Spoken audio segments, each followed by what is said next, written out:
Pak Pendeta, terus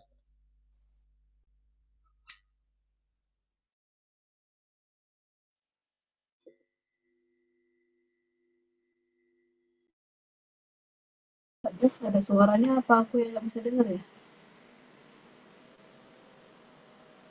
Ya. Cek, udah kedengeran suaranya? Sudah kedengeran? Udah?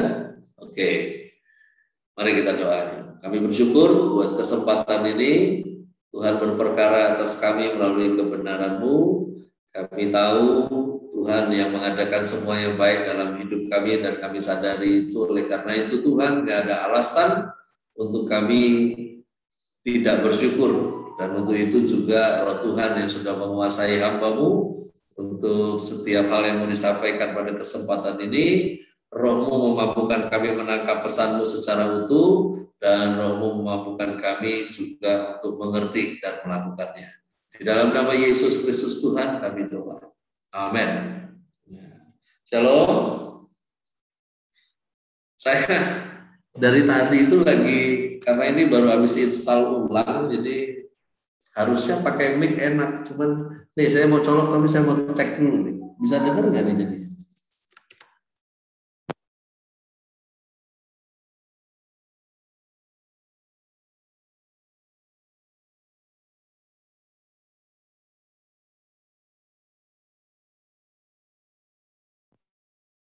Kedengeran loh? Ini nggak kedengeran? Oh dengar. Ya. Baik, izin dulu untuk share screen kita, dan sementara saya sampaikan ya. Oke.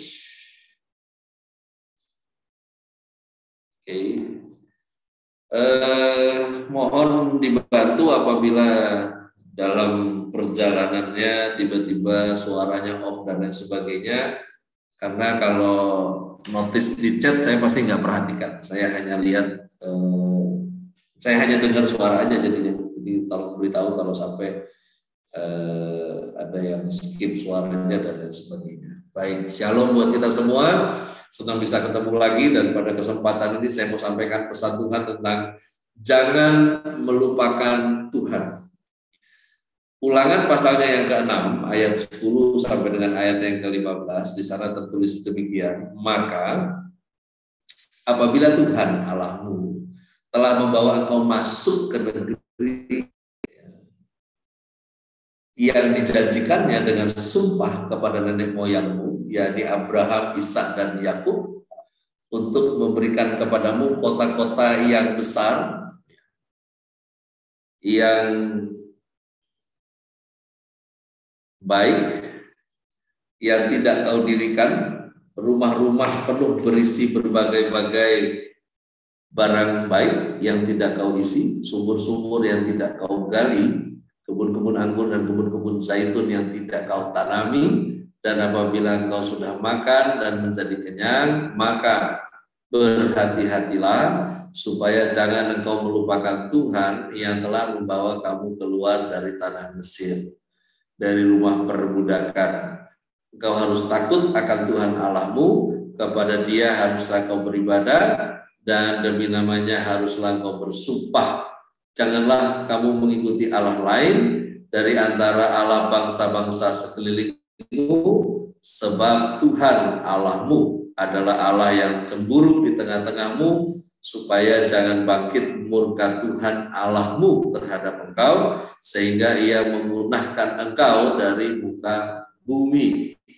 Jangan melupakan Tuhan. Tentunya tidak ada di antara kita yang punya niat untuk melupakan Tuhan. Namun yang terjadi di mana melupakan Tuhan itu dilakukan tanpa disadari melalui sikap yang akhirnya terbangun menjadi sifat yang akhirnya menjadikan kita lupa. Lupa ini bukan sekedar tidak mengingat. Melupakan Tuhan yang pertama adalah keadaan murtad yang memang sudah dinubuatkan di dalam Alkitab pada keadaan akhir zaman. Di 1 Timotius 4 ayat yang pertama tertulis, tetapi Roh dengan tegas mengatakan bahwa di waktu-waktu kemudian ada orang yang akan murtad lalu mengikuti roh-roh penyesat dan ajaran setan-setan. Jadi memang urusan seseorang membalikkan kembali badannya dari hadapan Tuhan, yang disebut melupakan Tuhan tadi,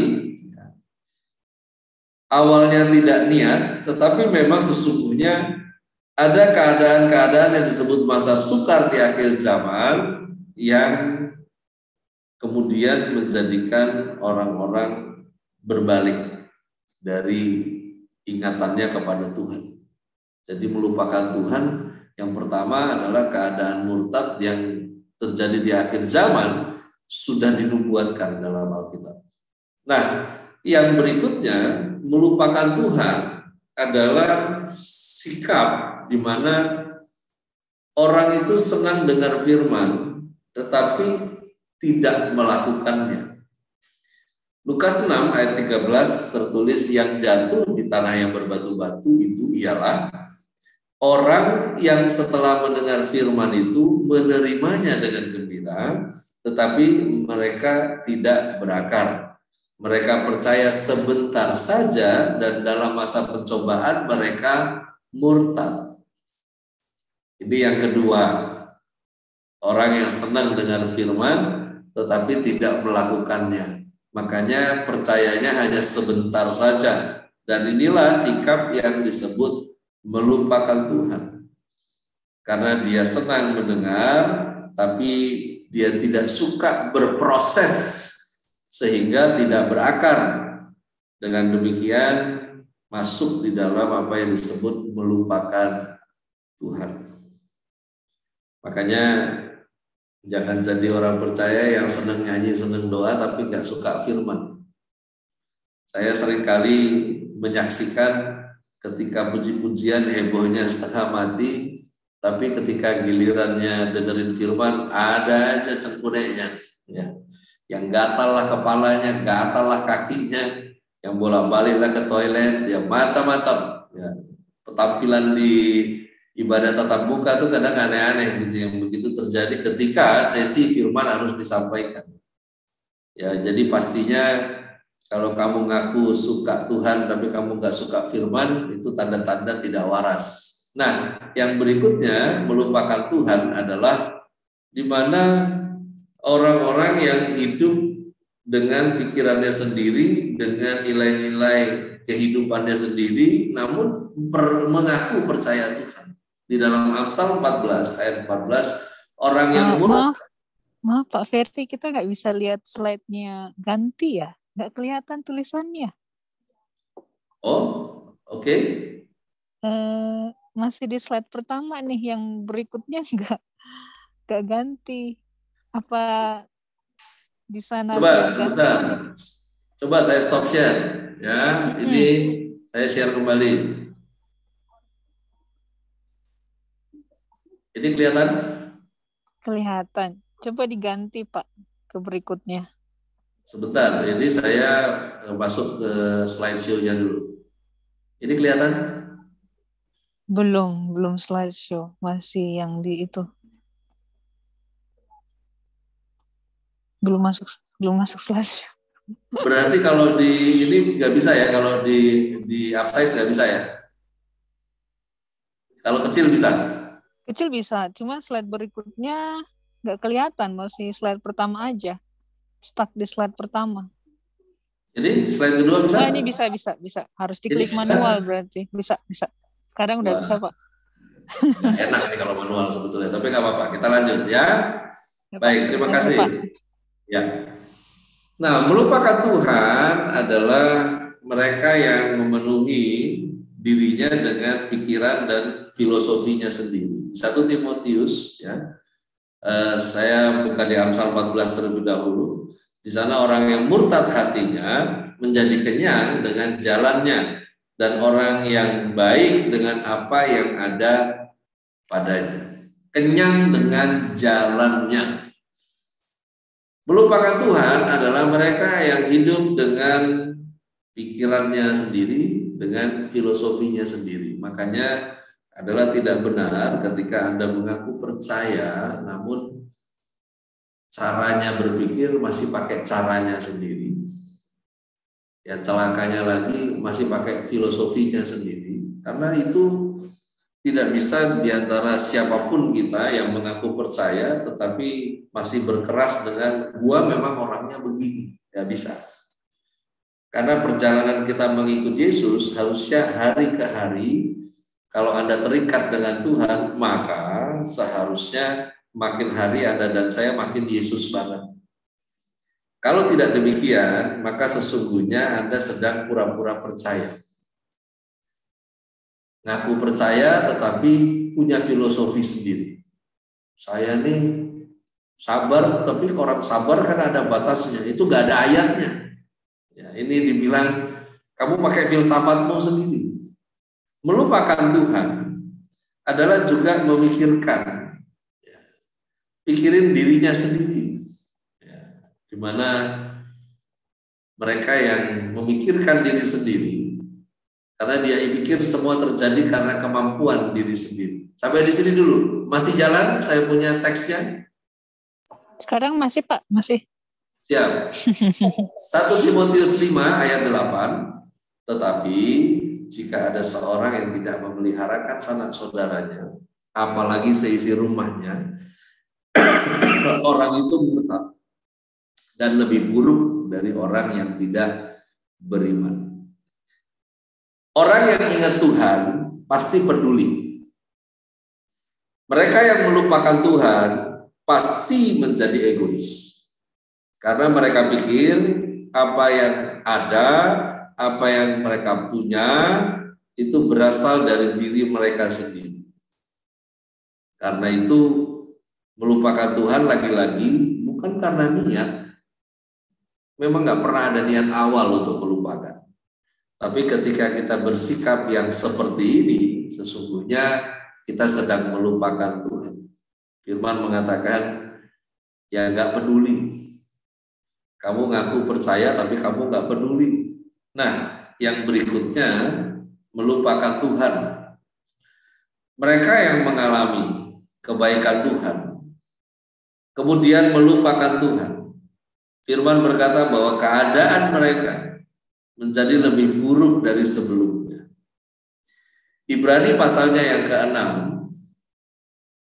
ayatnya yang ke-4 sampai ayat yang ke-6, sebab mereka yang pernah diterangi hatinya, yang pernah mengesap karunia surgawi, dan yang pernah mendapat bagian dalam Roh Kudus, dan yang mengecap firman yang baik dari Allah, dan karunia-karunia dunia yang akan datang, namun yang murtad lagi tidak mungkin dibaharui sekali lagi sedemikian hingga mereka bertobat. Sebab mereka menyalibkan lagi anak Allah bagi diri mereka dan menghinanya di muka umum. Bukan ancaman, karena memang Ulangan 6 ayat 10 sampai dengan ayat yang ke-15 tadi di awal dibaca, Tuhan itu memperingatkan karena memang tanah tersebut itu Kanaan bukan tanah yang baru. Kanaan adalah tanah lama yang dimana bapak moyang orang-orang yang ketika bersama dengan Musa akan kembali lagi, itu bapak moyang mereka yang dulu menempati itu. Namun situasi kekeringan yang akhirnya membuat tidak hanya orang-orang yang pada masa itu disebut orang Ibrani datang ke Mesir untuk melakukan barter barang dengan bahan makanan pada zamannya Yusuf, yang kemudian akhirnya mereka menjadi staycation dan berlanjut menjadi permanent residence. Kenapa? Karena ada Yusuf yang berasal dari bangsa mereka yang menjadi orang kedua di sana. Dan ini berlanjut tidak sebentar, ini berlanjut sampai 400 tahun kemudian. kemudian. Yang akhirnya Tuhan bawa mereka keluar dengan tujuan supaya mereka beribadah kepada Tuhan, dan tentunya ada tempat yang dituju, yaitu kembali ke tempat asalnya di Kanaan. Nah, dalam perjalanan itu Tuhan memperingatkan, kalau nanti kamu sampai, jangan lupa Tuhan. Ini bukan pesan yang egois, ini bukan pesan Tuhan yang baper, tapi kita akan lihat bahwa bicara soal melupakan Tuhan, ini keperluannya bukan untuk Tuhan, tapi untuk orang percaya. Kebutuhan untuk diingat itu bukan kebutuhan di pihak Tuhan, namun kebutuhan yang baik di pihak Anda dan saya, umatnya. Jangan pernah sekalipun melupakan Tuhan, karena segala sesuatu yang baik dalam hidup Anda dan saya datangnya dari Tuhan. Siapapun tidak sanggup mengingkari itu. Segala yang baik terjadi dalam hidup Anda dan saya datangnya dari Tuhan. Jangan pernah sekalipun melupakan Tuhan, karena melupakan Tuhan itu menjadikan Anda dan saya hilang komunikasi dengan Tuhan, yang kemudian menimbulkan berkat terhambat. Pelan-pelan perhatikan kalimat ini.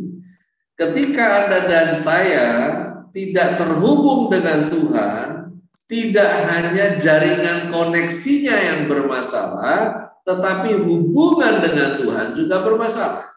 Nah, ketika hubungan dengan Tuhan bermasalah, maka berkat Anda juga menjadi masalah. Kalau saya ngomong berkat, otaknya jangan duit. Kalau saya bilang berkat, mari kita sepaham dengan Alkitab bahwa blessing berbicara tentang restu Tuhan atas seseorang. Kita butuh restunya Tuhan. Karena kalau bukan karena restu Tuhan, maka apapun yang Anda kerjakan, apapun yang kamu capai, apapun yang kamu bangun dalam hidup ini, ujungnya sia-sia, useless, karena tidak dengan restu Tuhan. Jadi perhatikan, melupakan Tuhan tidak hanya menjadikan seseorang itu koneksinya, ya, terhubungnya saja yang rusak, tapi hubungannya juga rusak. Kalau sudah hubungannya rusak, maka urusannya bukan hanya berkat atau restu yang terhambat, tetapi sekaligus mengantar Anda dan saya berada di bawah kutuk. Karena pilihannya berkat atau kutuk. Nah, bicara soal kutuk, jangan bicara manifest. Jadi sakit, jadi ini, jadi itu. Kita nggak mau bahas manifestnya. Tetapi kita mau bicara esensi daripada kutuk itu. Sesungguhnya adalah di mana seseorang itu berdiri berseberangan dengan Tuhan. Berada di bawah kutuk adalah status seseorang menjadi musuhnya Tuhan.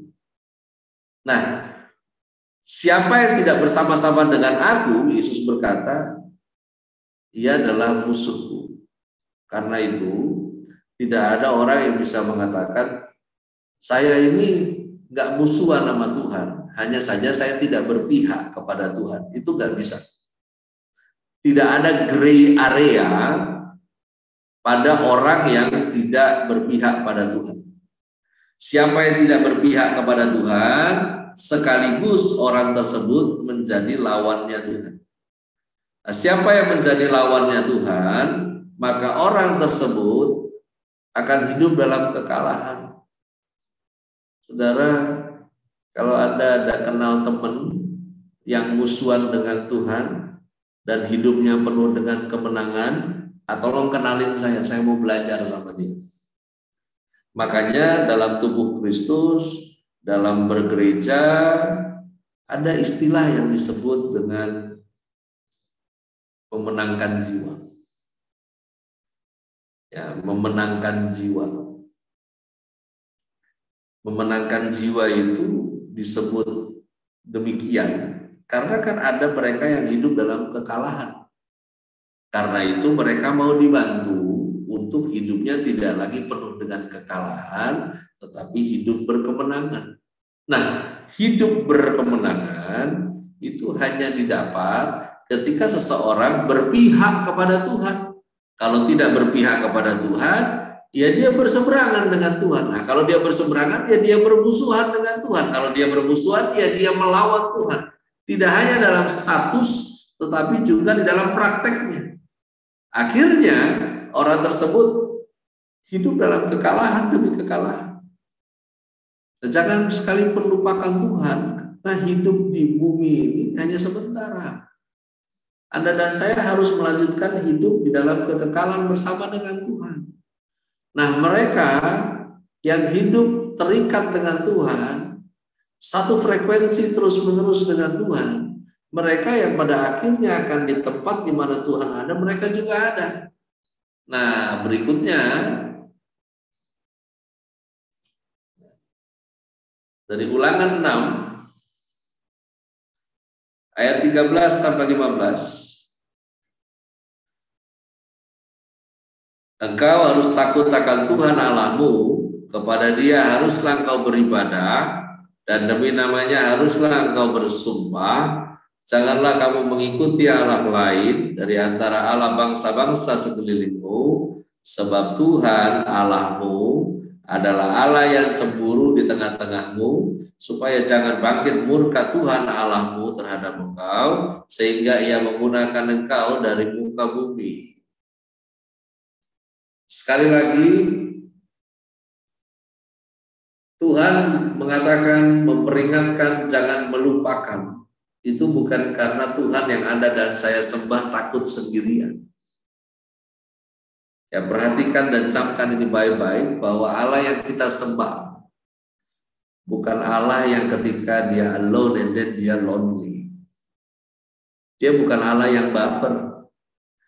Dia Allah yang menghormati janji.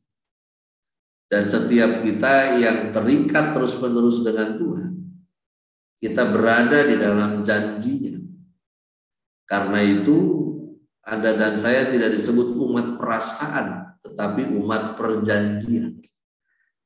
Makanya ketika Tuhan berkata jangan melupakan Tuhan, itu bukan karena faktor dia baper, tetapi karena faktor ikat janji, covenant, yang mana Tuhan tidak mau akibat dari manusia orang percaya melupakan Dia terjadi. Akibatnya itu loh, dia nggak mau.